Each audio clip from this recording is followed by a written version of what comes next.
तेरे इश्क में लास्ट पार्ट 3। सुबह सुबह पंछियों के कलरव से सारा रिसोर्ट गूंज रहा था। फूल की खुशबू चारों तरफ फैली हुई थी। लोन पर पानी के छंटकाव से भीनी भीनी सुगंध आ रही थी। तितलियां फूलों पर मंडरा रही थीं। पूरा रिसोर्ट अपना आगवा सौंदर्य बिखर रहा था। धूप थी पर मीठी लग रही थी सर्दी के कारण। नंदिनी टहल रही थी और खूबसूरत नजारे का आनंद ले रही थी। पीछे से आवाज आई, आप ही नंदिनी मैम हो? नंदिनी ने मुड़कर देखा तो रिसोर्ट का वेटर था। उसने स्माइल देते हुए हाँ कहा। वेटर ने कहा, ये गिफ्ट एक सर ने आपको देने को कहा है। नंदिनी, कौन थे वो सर? नाम तो याद नहीं, पर मैंने आपके साथ उन्हें कई बार देखा है मैम, वेटर ने कहा।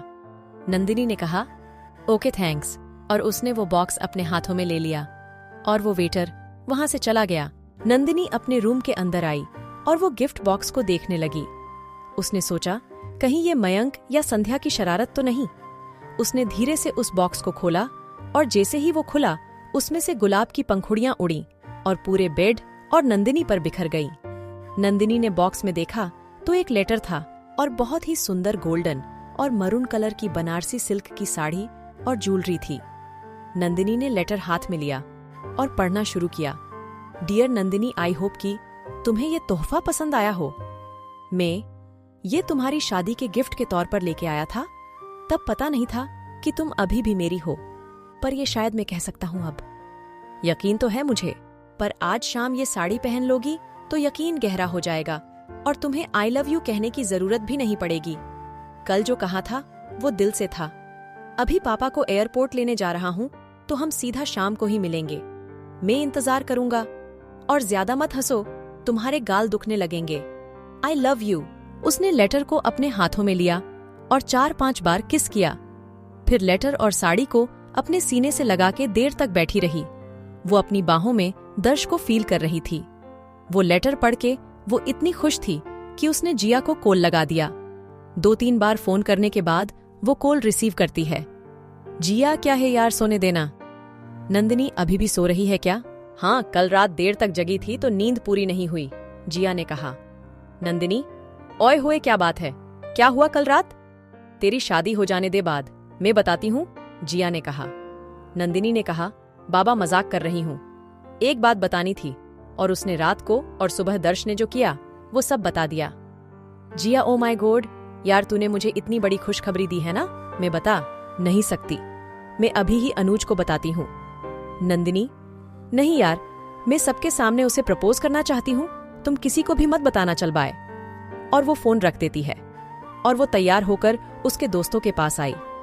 नैन्सी ने कहा, यार ये नंदिनी कुछ अलग दिख रही है।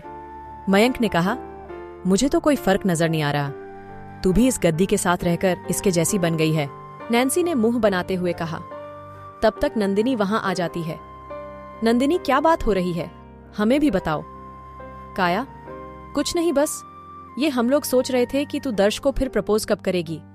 ओ, आज शाम ही कर दूं, अगर तुम लोग चाहो तो, नंदिनी ने हंसते हुए कहा। तेरे बस की बात नहीं है, पहले की बात और थी, पर अब तुम में वो दम नहीं रहा, संध्या ने कहा। नंदिनी, क्या तुम मुझे चैलेंज कर रही हो? अगर मैंने ये कर दिया तो मुझे क्या देगी वो, बोल। संध्या सोचते हुए, हम तुम जो भी चाहोगी वो। नंदिनी, ओके, तो तुम अपने ये लंबे बाल कटवा देना। डन, संध्या ने कहा। मयंक, काया, नैन्सी नंदिनी की ओर देखते ही रहे। मयंक ने कहा, सच कहा यार, ये तो पहले वाली शरारती बंदी बन गई है। संध्या के बाल सच में गए और वो तीनों हंसने लगे। दर्श अपनी फैमिली को एयरपोर्ट से लेकर सीधा अनुज और जिया के पास जाता है। जिया और अनुज की फैमिली भी वहां थी। शाम को रिसेप्शन भी वहीं रखा हुआ था। उन लोगों को पीहू की फैमिली ने भी ज्वाइन किया। शाम का वक्त 7 बज गए थे। मयंक और संध्या पिछले आधे घंटे से वो तीनों लड़कियों का इंतजार कर रहे थे, पर रूम से आवाज आती सिर्फ 5 मिनट। अब संध्या का माथा ठनका और उसने जोर से दरवाजा पीटते हुए कहा, 1 मिनट के अंदर तुम लोग बाहर नहीं आई तो हम तुम तीनों को छोड़कर चले जाएंगे। काया ने दरवाजा खोलते हुए कहा, अरे नहीं, बस हम आ ही रहे थे, चलो। वो तीनों रूम से बाहर निकलती है। मयंक ने कहा, तुम लोग चाहे जितना भी मेकअप क्यों ना कर लो, बंदरियां ही लगोगी। इस बात पर संध्या जोर जोर से हंसने लगी। नैन्सी ने गुस्से में दोनों को घुरा और मारने गई तो नंदिनी ने धीरे से कहा, अभी इतनी जल्दी कोई टैक्सी नहीं मिलेगी, बाद में दोनों से निपट लेंगे, पर अभी हमें देर हो रही है तो चलो। नैन्सी ने उन दोनों को कहा, बाद में देखती हूं। वो लोग करीब 7:30 बजे तक रिसेप्शन वेन्यू पहुंच गए। पूरे होटल को दुल्हन की तरह सजाया गया था। सारे रिलेटिव और अन्य मेहमान भी आ गए थे। सब लोग स्टेज पर जाकर न्यूली मैरिड कपल को बधाई और गिफ्ट दे रहे थे।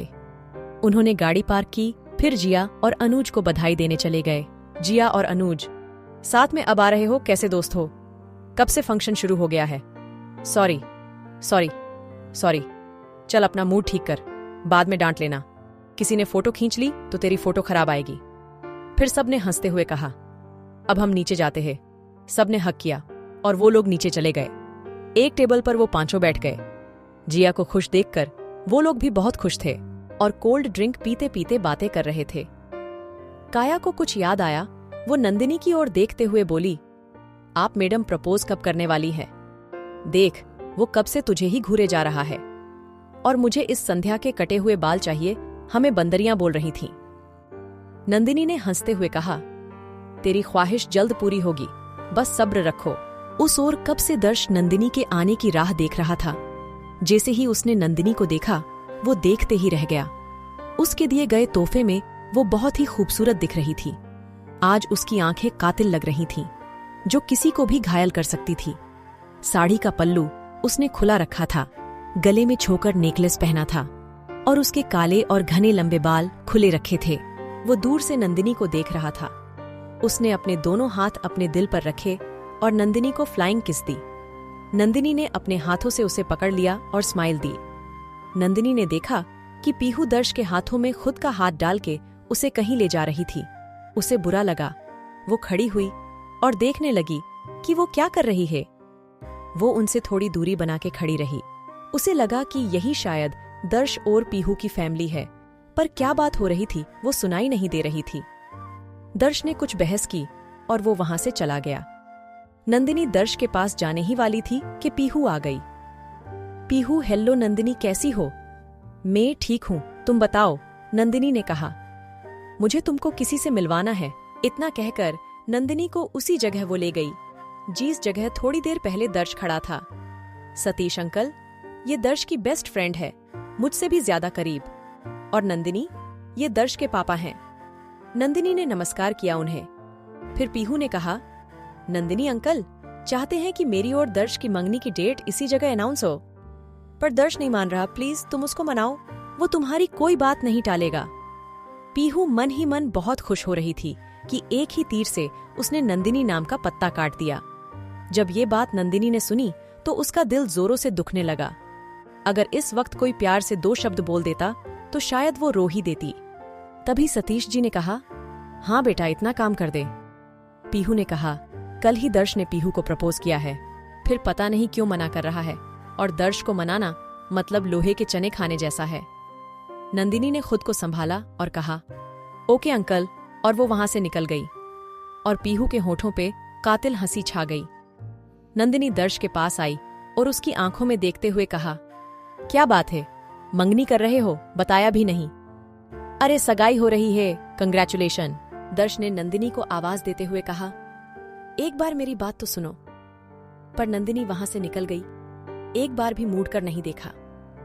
दर्श का दिल जोरों से दर्द करने लगा। नंदिनी वहां से स्टेज पर आई और माइक हाथ में लेते हुए कहा, अटेंशन एवरीबॉडी। सब नंदिनी की ओर देखने लगे। नंदिनी ने कहा, क्या मैं आपका कीमती समय ले सकती हूँ? सबने हाँ कहा। मयंक, संध्या, काया, नैन्सी और जिया अनुज भी उसकी ओर देखने लगे कि ये क्या करने जा रही है। नंदिनी ने बोलना शुरू किया, मेरा कोई परिवार नहीं है। आज से 16 साल पहले ही मैंने मोम डैड को खो दिया था। इसके बाद हॉस्टल शिफ्ट होना पड़ा। पैसे बहुत थे पर अपना कहने वाला कोई नहीं था। अपने दोस्तों पर इशारा करते हुए कहा, फिर मेरी लाइफ में ये पांचों आए और इतनी खुशी भर दी कि कभी अपनों की याद आई ही नहीं। फिर थोड़े समय बाद प्यार हुआ, मैंने प्रपोज भी किया, पर वो मेरा था ही नहीं, तो एक्सेप्ट कैसे करता वो? इसलिए कि उसने उस दिन से पहले मुझे देखा ही नहीं था। दर्श को लगा कि ये अपना दर्द बयां कर रही है। इस तरह से उसे देख दर्श को तकलीफ होने लगी। तभी नंदिनी ने अपनी बात कंटिन्यू करते हुए कहा, सालों बाद वो मुझे फिर मिला है और पता चला कि वो मुझसे खुद से भी ज्यादा प्यार करता है। तो आप सब बताओ मैं क्या करूं? स्टेज के सामने जो भी खड़े थे वो लोग जोर जोर से चिल्लाते हुए कहने लगे, हाँ बोल दो, हाँ बोल दो, ये मौका फिर नहीं मिलेगा। दर्श भी चौंक गया और पीहू भी, क्योंकि उसके सारे किए कराए पर पानी फिरने वाला था। नंदिनी ने दर्श की ओर देखते हुए कहा, ओ दर्श बाबू, हम कल भी तुम्हारे थे, आज भी और सालों बाद भी आपके ही रहेंगे। आपको क्या लगा मैं किसी तीसरे इंसान की बातों में आके आपको छोड़कर चली जाऊंगी क्या? ना ना, थोड़ी ये कच्ची डोर है कि टूट जाएगी। आपने हमसे प्यार का इजहार अकेले में किया था, हम सबके सामने कर रहे हैं। और वो चिल्लाकर बोलती है, आई लव यू, और वो दर्श के पास जाके घुटनों पर बैठ जाती है और कहती है, आई लव यू दर्श, क्या आप मुझसे शादी करोगे? Will you marry me? दर्श कुछ भी नहीं बोल पाता, बस वो नंदिनी को खड़ा करता है और उसे कस के गले लगा लेता है। वहां खड़े सब लोग तालियां बजाने लगते हैं। उस ओर पीहू काटो तो खून भी ना निकले वैसी हालत में खड़ी थी और उसके मोम डेड सतीश जी को कुछ भी नहीं कह पाए क्योंकि उनकी बेटी ने झूठ बोला था। इस तरफ सतीश जी खुश थे, वो इसलिए कि उनका बेटा खुश था। दर्श ने नंदिनी को अपने माँ पापा से मिलवाया। नंदिनी ने दोनों के पैर छू के आशीर्वाद लिए। सबसे ज्यादा जो खुश थीं वो थीं दर्श की मोम, उन्हें अपने बेटे की पसंद पर नाज था और फाइनली उनका बेटा शादी जो कर रहा था। फाइनली दोनों की महाशिवरात्रि के दिन शादी हुई और वो दोनों न टूटने वाले अटूट बंधन में बंधकर एक हो गए। जो प्यार सालों पहले बिछड़ा था, आज भगवान शिव के आशीर्वाद से एक हो गए। तो दोस्तों, यह था इस कहानी का अंतिम भाग। उम्मीद करती हूँ यह कहानी आपको पसंद आई हो। कमेंट में जरूर बताएं कि आपको कहानी कैसी लगी। कहानी अच्छी लगी है तो वीडियो को लाइक कीजिए, शेयर कीजिए और हमारे चैनल को सब्सक्राइब करके बेल आइकॉन को भी दबा लीजिए ताकि मैं जब भी वीडियो अपलोड करूं आपको वीडियो का नोटिफिकेशन मिल सके। तो चलिए दोस्तों, मिलते हैं नेक्स्ट वीडियो में। तब तक के लिए bye and thanks for watching video.